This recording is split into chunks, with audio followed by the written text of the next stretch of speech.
Eh bien nous voici pour cette troisième partie du tutoriel où nous allons concevoir un boîtier de protection pour la caméra du Raspberry Pi. Nous allons donc concevoir une pièce, fichier une nouvelle pièce et valider sur OK. Une des premières règles de SolidWorks à bien retenir est qu'on ne peut pas dessiner dans le vide. Donc mes outils d'esquisse ici et les outils de dessin, je ne peux pas dessiner dans le vide. Soit je dessine sur une pièce existante, soit je dessine sur un plan. Comme il n'y a pas de pièce pour le moment, on va dessiner sur un plan de face. On va donc le sélectionner, prendre un outil rectangle pour faire un boîtier rectangulaire et commencer à tracer à partir de l'origine. On va se déplacer pour faire notre rectangle. En se déplaçant, on voit que les dimensions apparaissent. Il n'est pas utile d'essayer de poser les dimensions à ce moment-là. On va ensuite utiliser l'outil de cotation et on va pouvoir lui donner les valeurs, les mesures que l'on veut. Contrairement à tout à l'heure où la cotation était en grise, cette fois elle est en bleu et on va pouvoir la modifier.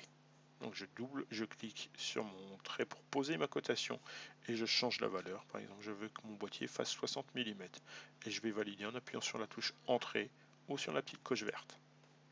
De la même façon, je vais mettre une cotation sur la hauteur. Donc cette fois, je vais aussi mettre 60.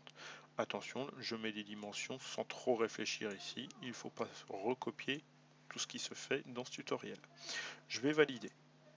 Une fois que j'ai validé, je peux valider mon esquisse ici. Mon esquisse sera terminée. On voit qu'elle est en gris. Si elle est en gris, je ne peux plus la modifier.